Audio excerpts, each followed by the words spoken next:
Hello guys, I hope all of you are doing well. आज हम discuss करेंगे LeetCode का problem number 3170 which is lexicographically minimum string after removing stars. Medium mark question है पर हम इसको बहुत आराम से सॉल्व कर लेंगे। अगले 5, 10, 15 मिनट में ना आपको बहुत सारी चीज़ें इंटरेस्टिंग हैं जो कि इस क्वेश्चन से समझ में आएंगी। प्रायोरिटी क्यू हम सब ने पढ़ा है, राइट? प्रायोरिटी क्यू पढ़ा, फिर हमने ये पढ़ा कि मिन हीप कैसे बनाते हैं, मैक्स हीप कैसे बनाते हैं, ठीक है। पर आज तक ना हमने कभी ऐसा नहीं किया होगा कि हमने एक कस्टम कंपैरेटर पास किया हो अपने प्रायोरिटी क्यू को। अभी कस्टम कंपैरेटर क्या होता है, इसकी ज़रूरत कैसे पड़ी, ये समझना बहुत ज़्यादा इंटरेस्टिंग है। अगले 5 मिनट में जब मैं एक एग्जांपल डिस्कस करूँगा, प्रॉब्लम डिस्कस करूँगा, तो आपको बिल्कुल अच्छे से समझ में आ जाएगा कि हमको नीड क्यों पड़ी। मतलब अगर हमने कोई काम किया, कोई हमने कस्टम कंपैरेटर पास किया अपने प्रायोरिटी क्यू में, तो उसकी ज़रूरत क्या पड़ी। ये जो नीड है ना, इसकी ज़रूरत जो है, ये समझना बहुत ज़रूरी है। तो चलो जल्दी से क्वेश्चन को समझते हैं और उसके बाद जो 2-3 चीज़ें आपको बताई वो समझेंगे, कोड लिखेंगे। क्वेश्चन कह रहा है कि हमें एक स्ट्रिंग एस गिवन है, ठीक है। ये जो स्ट्रिंग है ना, इट में contain any number of asterisk characters, ठीक है। इस एस्टरिस्क को मैं स्टार कैरेक्टर बोलूँगा। हमारा काम ये है ना कि जो स्टार कैरेक्टर्स हैं हमको इनको रिमूव करना है। अब रिमूव करना है तो कुछ ऑपरेशन तो परफॉर्म करना पड़ेगा। अब ऑपरेशन क्या है ना कि ये जो स्टेटमेंट आपको गिवन है ना ऑपरेशन की, इससे तो आपको कुछ समझ नहीं आएगा। तो मैं आपको एक एग्जांपल से बता देता हूँ। सपोज़ आप ना इस स्टार पे हो, ठीक है, आपको ये स्टार रिमूव करना है। तो आप इसको ना अकेले रिमूव नहीं कर सकते कि जैसे मैं इस एस स्ट्रिंग में गया और ये स्टार दिख गया, स्टार को रिमूव कर दिया। नहीं, आपको इस स्टार के साथ ना इसके लेफ्ट साइड में जितने भी कैरेक्टर्स प्रेजेंट हैं, जैसे अगर इस स्टार के अगर मैं लेफ्ट साइड कैरेक्टर्स देखूँ तो ए 3 ए प्रेजेंट है और एक बी प्रेजेंट है। तो जितने भी कैरेक्टर्स प्रेजेंट होंगे ना, उनमें से मेरे को स्मॉलेस्ट कैरेक्टर जो है उसको रिमूव करना है। जैसे यहाँ पे 3 ए और एक बी है, तो ए और बी में छोटा क्या होता है, ए होता है। तो मेरे को ए रिमूव करना पड़ेगा। अब क्वेश्चन कह रहा है कि मेरे को एक ए रिमूव करना है, हाँ ठीक है। पर ऐसा भी तो सकता है, if there are several smallest characters, ऐसा भी तो सकता है कि ए बहुत बार आ रहा हो। जैसे इस केस में ए 3 बार आ रहा है, तो अब मैं किस ए को रिमूव करूँ। आप ना किसी भी ए को रिमूव कर सकते हो यार, पर अगर मैं किसी भी ए को रिमूव करूँगा, पर क्वेश्चन तो लेक्सिकोग्राफिकली मिनिमम स्ट्रिंग का है। हाँ, तो कैच यही है कि मेरे को ऐसे ए को रिमूव करना है। मेरे पास जैसे अगर 3 ऑप्शन है, तो मुझे ऐसे ए को रिमूव करना है जिसको रिमूव करने के बाद जो मेरी स्ट्रिंग बने ना, वो लेक्सिकोग्राफिकली स्मॉलेस्ट हो, ठीक है। ये ऑपरेशन समझ में आ गया होगा, आई होप आपको। हमें रिटर्न क्या करना है, we have to return the lexicographically smallest resulting string after removing all star operations, ठीक है। एक क्वेश्चन में और चीज़ गिवन थी कि जो इनपुट जनरेट हो रहे हैं ना, they are generated such that it is possible to delete all star characters, ठीक है। तो ना आप इसकी टेंशन मत लेना कि भाई ऐसा भी तो सकता है कि मैं कोई स्टार रिमूव ही ना कर पाऊँ। इनपुट ऐसे जनरेट हो रहा है कि आप हर एक स्टार कैरेक्टर को रिमूव कर सकते हो।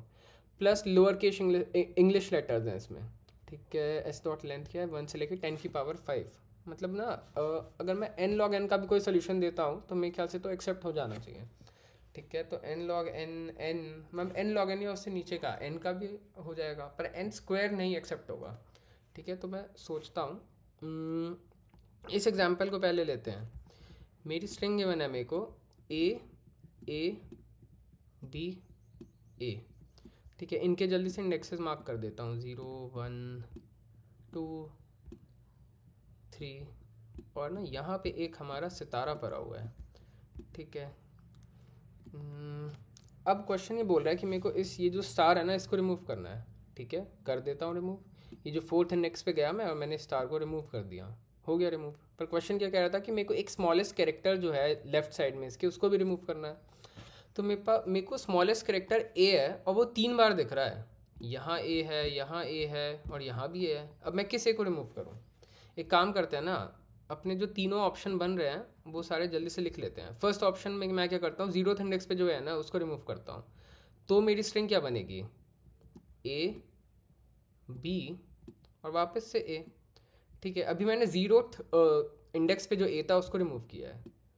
मेरे सेकंड एग्जांपल में सेकंड ऑप्शन क्या है मेरा, कि मैं फर्स्ट इंडेक्स वाले ए को रिमूव करूं। तो मेरा स्ट्रिंग क्या बनेगा, ए बी ए। ये सेम चीज़ फिर से बन जाएगी, इसको सेम फिर से लिख देता हूँ मैं, ठीक है। अब मेरा थर्ड ऑप्शन क्या है, थर्ड ऑप्शन देखते हैं। थर्ड ऑप्शन ये है कि जो थर्ड इंडेक्स पे है ना, मैं इसको रिमूव करता हूँ, ठीक है। इसको रिमूव करूँगा तो मेरा स्ट्रिंग क्या बनेगा, ए बी। अच्छा, अब मतलब मैंने जब इस स्टार को रिमूव किया तो मैंने ये चेक करा कि मैं जो स्मॉलेस्ट कैरेक्टर है मेरा वो किन किन इंडेक्सेस पे आ रहा है। मतलब मेरे को आइडिया होना चाहिए कि मेरा जो स्मॉलेस्ट कैरेक्टर है वो किन किन इंडेक्सेस पे आ रहा है। तो मेरे को पता लगा कि वो 0th इंडेक्स पे आ रहा है, फर्स्ट इंडेक्स पे आ रहा है और थर्ड इंडेक्स पे आ रहा है।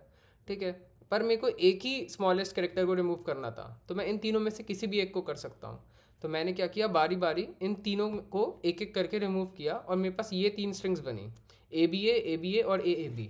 अब आप मेरे को बताओ कि इनमें से स्मॉलेस्ट कौन सा है लेक्सिकोग्राफिकली। देखो लेक्सिकोग्राफिकली कंपेयर कैसे करेंगे, पहले आप जो 0th इंडेक्स पे डिजिट कैरेक्टर है उसको कंपेयर करो, तीनों में A है। अच्छा, तो ये कंपैरिजन नहीं हो सकता। ठीक है, तो अब क्या करो, नेक्स्ट उस पे आ जाओ, नेक्स्ट कैरेक्टर पे, B A। ये दोनों तो देखो स्ट्रिंग्स वैसे भी सेम है। अगर आप फर्स्ट इंडेक्स वाला जो कैरेक्टर है उसको कंपेयर करते हो तो आप देखोगे कि यार फर्स्ट इंडेक्स पे यहाँ A है और इन दोनों में B है। तो क्या हुआ, लेक्सिकोग्राफिकली जो स्मॉलेस्ट हुआ वो तो ये हो गया, थर्ड नंबर वाला। हाँ बिल्कुल यही है। अब एक चीज़ आपको समझ में आई मैंने क्या की। अगर आप देखो जो भी एस्टरिस्क के सबसे क्लोजेस्ट स्मॉलेस्ट कैरेक्टर था ना, जब मैं उसको रिमूव करता हूँ तो मेरे को लेक्सिकोग्राफिकली स्मॉलेस्ट स्ट्रिंग मिलती है। जैसे इस केस में जब मैंने 0th और 1 इंडेक्स वाले कैरेक्टर स्मॉलेस्ट कैरेक्टर्स को रिमूव किया तो जो मेरे को स्ट्रिंग मिली ना वो स्मॉलर नहीं थी, ये वाली जो थर्ड इंडेक्स पे, मतलब जो कि मेरे एस्टरिस्क के सबसे क्लोजेस्ट वाला स्मॉलेस्ट कैरेक्टर था, मैंने उसको रिमूव करा तो जो मेरे को स्ट्रिंग मिली ना वो मेरी स्मॉलेस्ट थी। हाँ ठीक है, बस इतना आपको समझना था कि मेरे को एस्टरिस्क के जो सबसे क्लोजेस्ट वाला स्मॉलेस्ट कैरेक्टर है उसको रिमूव करना है। अगर मैं उसको रिमूव करता हूँ तो जो मेरे को स्ट्रिंग मिलेगी ना वो लेक्सिकोग्राफिकली स्मॉलेस्ट होगी। इतना समझ में आ गया, अब आप क्वेश्चन बहुत आराम से कर सकते हो। अब आप एक बात बताओ, आपको किन किन चीज़ों की नीड है। एक तो आपको चाहिए कि सपोज़ मैं किसी एस्टरिस्क पे खड़ा हूँ, किसी स्टार कैरेक्टर पे खड़ा हूँ, तो मेरे को पता होना चाहिए कि उसके पहले ना मेरे को कौन कौन से कैरेक्टर्स मिले हैं। अब आप पूछोगे क्यों पता होने चाहिए, यह मेरे को पता ही नहीं होगा कि पीछे कौन से कैरेक्टर मिले हैं तो मैं कैसे बताऊंगा कि स्मॉलेस्ट कैरेक्टर कौन सा मिला है और रिमूव किसको करूँगा। अच्छा, मतलब क्या है ना, मेरे को इन कैरेक्टर्स का ना ट्रैक रखना पड़ेगा, जो जो मेरे को पीछे दिख रहे हैं एस्टरिस्क के। जैसे मेरे को 3 बार A दिख रहा है, मेरे को इसका ट्रैक रखना पड़ेगा, एक बार B दिख रहा है उसका ट्रैक रखना पड़ेगा, फिर मेरे को जज करना पड़ेगा कि अच्छा A छोटा है कि B छोटा है। ठीक है, अब मेरे को इन कैरेक्टर्स को रिमूव करना है, तो अगर मेरे को स्ट्रिंग में से किसी कैरेक्टर को रिमूव करना है तो मैं क्या करूँ, बार बार जाऊँ, पहले मैंने आइडेंटिफाई किया सबसे छोटा क्या है, फिर क्या मैं वापस स्ट्रिंग को ट्रैवर्स करूँ और एक एक करके देखूँ कि ये वाला कैरेक्टर आ रहा है तो मैं उसको रिमूव करके चेक करता हूँ। नहीं, तो मतलब क्या है ना, मेरे को कैरेक्टर तो स्टोर करना ही है, मतलब ये कैरेक्टर तो स्टोर किया ही, पर इसके इंडेक्स की भी ज़रूरत है मेरे को, ताकि मैं अपने ऑप्शंस बना सकूँ और जो भी मेरा वर्स्ट ऑप्शन हो उनको एलिमिनेट करूँ और बेस्ट ऑप्शन जो होगा वो मेरा आंसर होगा। तो मतलब मेरे को कैरेक्टर का भी ट्रैक रखना है और इंडेक्स का भी रखना है। ठीक है, तो एक कैरेक्टर हो गया और एक इंटीजर वैल्यू हो गया। ठीक है, और जो इंडेक्स है वो तो इंटीजर ही होगा ना। ठीक है, तो मैं क्या करता हूँ, अब आप एक बात बताओ, आपको तो स्मॉलेस्ट कैरेक्टर ही चाहिए ना, मतलब स्मॉलेस्ट कैरेक्टर को ही रिमूव करोगे। अच्छा ठीक है, मतलब मेरे को हर बार स्मॉलेस्ट कैरेक्टर चाहिए। ओके, तो मैं क्या, मेरे ख्याल से तो मैं प्रायोरिटी क्यों यूज़ कर सकता हूँ इस केस में। अगर मैं एक मिन हीप बनाता हूँ तो जो टॉप मोस्ट कैरेक्टर होगा ना मेरे हीप का वो तो हमेशा स्मॉलेस्ट कैरेक्टर ही होगा। हाँ ठीक है, पर अगर मैं मिन हीप बनाऊँगा, अब जैसे मान लो इस केस में 3 A थे तो स्टोर कुछ ऐसे हो रहा होगा, A0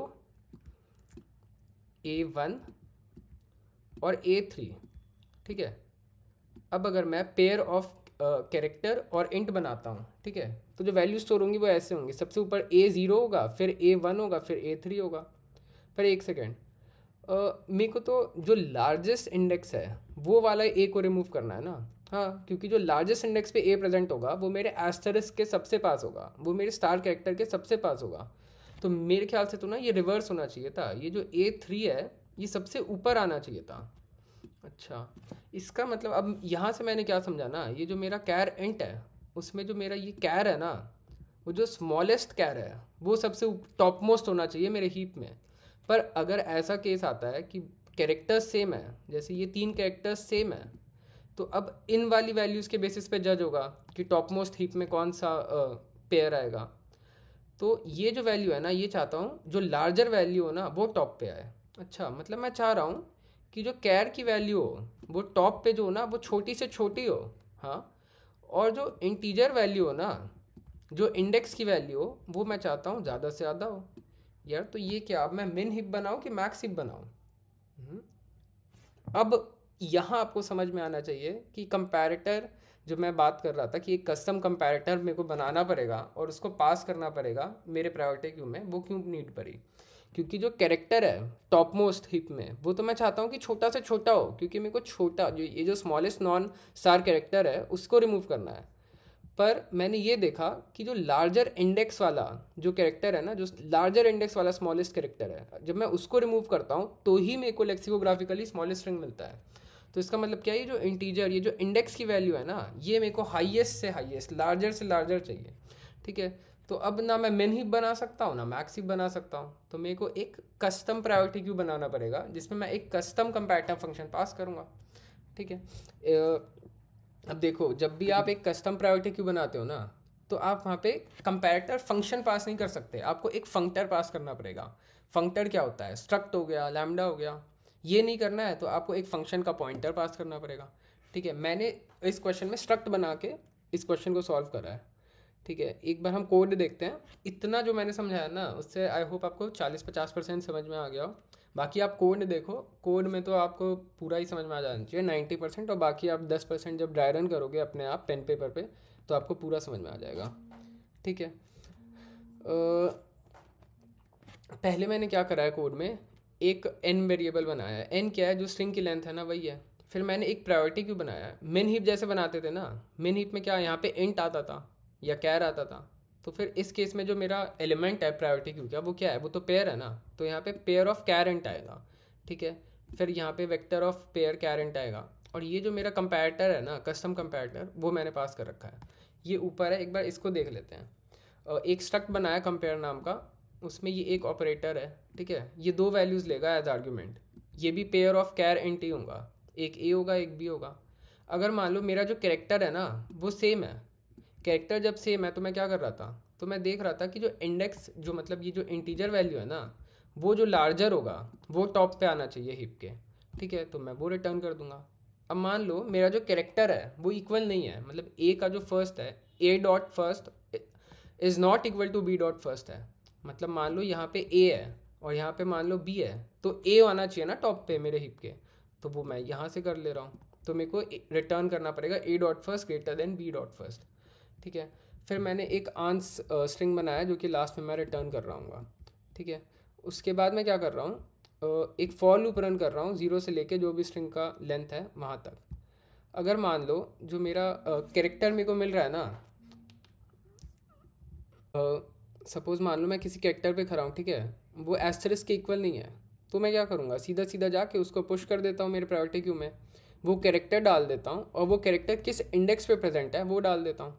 तो ये देखो यहाँ पे ना मैंने पेयर पास कर रखा है। ठीक है, अगर मान लो एस्टरिस्क प्रेजेंट है, अच्छा एस्टरिस्क प्रेजेंट है, तो मैं क्या कर रहा था, प्रायोरिटी क्यू का जो टॉप मोस्ट पेयर होगा उसको मैं रिमूव कर लेता हूँ। ये देखो, वो पहले मैंने पी एक पेयर बनाया कैर कॉमा इंट का, और उसमें मैंने जो टॉप मोस्ट एलिमेंट है ना प्रायोरिटी क्यू का, उसको स्टोर करा लिया, और जो टॉप मोस्ट एलिमेंट है उसको पॉप कर लिया।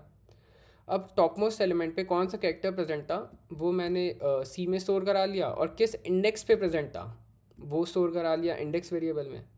वैसे ये जो सी है ना, ये बनाने की मेरे को ज़रूरत नहीं थी, क्योंकि मेरे को तो पता है ना जो टॉप मोस्ट एलिमेंट होगा मेरे प्रायोरिटी क्यू का वो हमेशा स्मॉलेस्ट कैरेक्टर ही होगा, मेरे तो खाली उसके इंडेक्स से मतलब था। तो मैं क्या करूँगा, स्ट्रिंग में जाऊँगा और उस इंडेक्स पे ना जाके एस्टरिस्क मार्क कर दूंगा। फिर मैं अगले एलिमेंट पे आऊँगा, फिर मैं देखूँगा कि कहीं एस्टरिस्क तो नहीं है। अगर एस्टरिस्क नहीं है तो प्रायोरिटी क्यू में उस कैरेक्टर को और वो कैरेक्टर किस इंडेक्स पे प्रेजेंट है वो पुश कर दूंगा। और सपोज़ मेरे को मान लो एस्टरिस्क मिल जाता है, एस्टरिस्क मिल रहा था, तो मैं क्या कर रहा था, जब भी मेरे को एस्टरिस्क मिल रहा था तो मैं लेफ्ट में देख रहा था कि स्मॉलेस्ट कैरेक्टर कौन सा प्रेजेंट है। इस केस में मेरे को 3 मिले थे, हाँ, और किस इंडेक्स पे मिले थे मेरे पास उसका भी ट्रैक है यहाँ पे।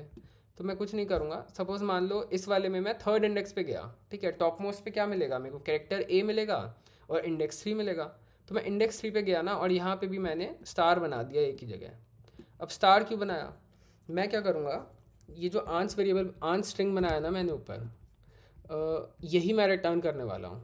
तो एक बार जब ये पूरे एस स्ट्रिंग को मैं ट्रेवर्स कर लेता हूँ, ठीक है, तो फिर उसके बाद मैं फिर से एस को ट्रैवर्स करूँगा और जो जो नॉन स्टार कैरेक्टर्स है ना, ऐसे इंडेक्सेस जिन पे स्टार नहीं प्रेजेंट है, उनको जाके आंस में पुशबैक कर दूंगा और आंस को रिटर्न कर दूंगा। आई होप आपको अब समझ में आ गया हो। कोड एक बार मैं आपको दिखा देता हूँ ताकि आप लोग सही से समझ सको, खुद ड्राई रन कर सको। ठीक है, एक बार रन करके देखते हैं। ये दो टेस्ट केसेस पे तो सही चल रहा है, सबमिट करके देखते हैं। सबमिट भी हो जा रहा है। अब एक बात बताओ, इस केस में मैंने कंपैरेटर फंक्शन बनाया है, क्या मैं फंक्टर यूज़ किया है ना, कंपैरेटर, कस्टम कंपैरेटर बनाया है, क्या मैं कस्टम कंपैरेटर के बिना भी इसको कर सकता हूँ? हाँ बिल्कुल कर सकता हूँ। तो मैं क्या करता हूँ, इसको कमेंट कर देता हूँ, इसको कमेंट कर देता हूँ, ये जो मैंने बना रखा है इसको कमेंट करूँगा, इसको हटाना पड़ेगा, इसको कमेंट और इसको कमेंट। इसके अब देखो ये मैं कैसे सॉल्व कर रहा हूँ। कंपैरेटर फंक्शन देखो मैंने पूरा जो था उसको कमेंट कर दिया है। ठीक है, एक मिन हीप बनाया, मिन हीप में सेम मैं पेयर ही पास कर रहा हूँ। ठीक है, पर इस केस में ना, जैसे पहले मैं डायरेक्टली इंडेक्स पास कर दे रहा था, इसमें ना मैं नेगेटिव ऑफ इंडेक्स पास कर रहा हूँ। अब आप बताओ नेगेटिव ऑफ इंडेक्स कैसे पास कर रहा हूँ? जो हम मिन हीप बनाते हैं, अगर मान लो मैं पेयर बना रहा हूँ, ठीक है, यहाँ पे ए है, यहाँ 1 है, यहाँ ए है, यहाँ 2 है। ठीक है, अब मान लो ये दो एलिमेंट्स जो हैं मैंने पुश कर दिए मेरे मिन हीप में, तो टॉप मोस्ट एलिमेंट जो होगा ना वो A1 होगा। क्यों A1 होगा? अगर आप इन दो एलिमेंट्स का ये देखो कैरेक्टर वैल्यू, तो वो दोनों की सेम है, पर ये तो अब जब सेम हो जाता है ना, तो वो ये जो सेकेंड वैल्यू है ना उसके बेसिस पे जज करेगा। उसके बेसिस पे अगर मैं देखूँ तो यहाँ 1 आ रहा है, यहाँ 2 आ रहा है, तो ये छोटा है ना 1, तो ये टॉप पे होगा। अब मान लो पर मेरे को तो जो लार्जर इंडेक्स वैल्यू थी वो ऊपर चाहिए थी, तो उस केस में मैंने क्या करा है, तभी मैंने ये जो इंडेक्सेस है ना उनकी नेगेटिव वैल्यूज़ को स्टोर करा है। समझते हैं, ये देखो ए और ए कंपेयर हुआ, ये दोनों इक्वल थे, तो अभी समझ नहीं आया मेरे प्रोग्राम को कि ये एलिमेंट टॉप पे आएगा या ये एलिमेंट टॉप पे आएगा। तो ये जो सेकेंड वैल्यू है ना पेयर की, उसको कंपेयर करेगा, जो स्मॉलर वैल्यू होगी वो ऊपर आनी चाहिए। -1 छोटा है कि -2 छोटा है? -2 छोटा है ना, तो मतलब ये जो नेगेटिव लिया ना मैंने, इसको नेगेटिव लेने का मेरा फ़ायदा हुआ, ये फ़ायदा हुआ कि मेरे को कंपैरेटर नहीं बनाना पड़ा, कस्टम कंपैरेटर, मेन हीप से ही मेरा काम चल गया। क्योंकि अगर मैं नेगेटिव करके स्टोर करूँगा तो ये जो लार्जर इंडेक्स वाली वैल्यू है वो ऊपर आ जाएगी। ये देखो इसकी जो एब्सोल्यूट वैल्यू है ये तो लार्जर है, पर अगर मैं इसका नेगेटिव ले लेता हूँ तो ये स्मॉलर हो जाता है, तो ये वैल्यू टॉप पे आ जाएगी और ये जो वैल्यू है ये नीचे आ जाएगी मेरे प्रायोरिटी क्यू में। तो अब हमने ये भी समझ लिया है कि बिना कस्टम कंपैरेटर के हम इस क्वेश्चन को कैसे सॉल्व करेंगे। एक बार रन करके देखें, रन करके देखते हैं चल भी रहा है कि मैंने गलत बता दिया आपको। इन दो टेस्ट केसेस पे तो सही चल रहा है, सबमिट करके देखते हैं। सबमिट भी हो जा रहा है, कुछ % ऑफ सॉल्यूशंस को बीट भी कर रहा है रन टाइम और मेमोरी में। एक बार टाइम और स्पेस कॉम्प्लेक्सिटी देख लेते हैं। एक वेरिएबल बनाया मैंने n s डॉट लेंथ, ठीक है, प्रायोरिटी क्यू बनाया। ये वाला जो फॉर लूप है ये कितने टाइम्स चलेगा? ये n टाइम्स चलेगा? नहीं, n टाइम्स नहीं चलेगा, इसके अंदर भी तो हो रहा है। इसके अंदर मैं क्या कर रहा हूँ, प्रायोरिटी क्यू में एलिमेंट्स को पुश कर रहा हूँ। सपोज़ मान लो मैं k एलिमेंट्स को पुश करता हूँ, k एलिमेंट्स को अगर मैं पुश करता हूँ तो जो टाइम कॉम्प्लेक्सिटी होगी ना वो log k हो जाएगी। ठीक है, तो पुश करने का log k हो गया। और सपोज़ मान लो पॉप कर रहा हूँ मैं, एल्स, या तो मैं पुश कर रहा हूँ या तो पॉप कर रहा हूँ, पुश का log k हो गया और पॉप का मानो log k1 हो गया, और टोटल n एलिमेंट्स हैं। अब n एलिमेंट्स हैं तो या तो वो पुश होंगे या तो पॉप होंगे। ऐसा तो नहीं होगा ना कि पुश और पॉप दोनों नहीं होंगे, वो या तो पुश होंगे या तो पॉप होंगे।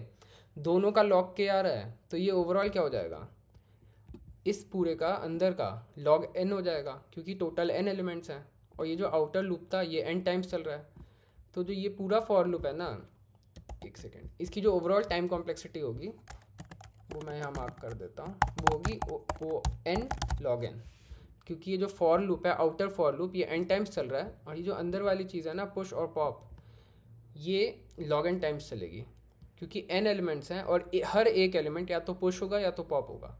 ठीक है, उसके बाद ये फॉर लूप चल रहा है 0 से लेके n तक। इसकी टाइम कॉम्प्लेक्सिटी क्या होगी, इसकी time complexity O of n होगी। ठीक है, इसमें तो कुछ नहीं कर रहा हूँ मैं, खाली आंस जो स्ट्रिंग बनाया था उसमें जो नॉन एस्टरिस्क वाले कैरेक्टर्स हैं उनको जाके मैं पुश कर रहा हूँ, फिर आंस रिटर्न कर दे रहा हूँ। तो जो ओवरऑल टाइम कॉम्प्लेक्सिटी होगी ना वो तो मेरे ख्याल से ओ ऑफ एन लॉग एन होगी, क्योंकि ये एन लॉग एन है, ये एन है जो हायर वैल्यू है मैं उसको कंसीडर करूँगा। ठीक है, स्पेस कॉम्प्लेक्सिटी क्या होगी, एक्स्ट्रा स्पेस तो मैं खाली ये प्रायोरिटी क्यू बना रहा हूँ, प्रायोरिटी क्यू का साइज़ वर्स्ट केस में ना एन होगा। ऐसा भी तो ये देखो, इस केस में मैं क्या कर रहा हूँ, सारे नॉन एस्टरिस्क एलिमेंट्स को पुश कर रहा हूँ प्रायोरिटी क्यू में। हाँ, तो ऐसा हो सकता है ना कि सारे एलिमेंट्स नॉन एस्टरिस्क हों, जैसे इस केस में जो स्ट्रिंग थी उसमें एक भी स्टार कैरेक्टर ही नहीं था।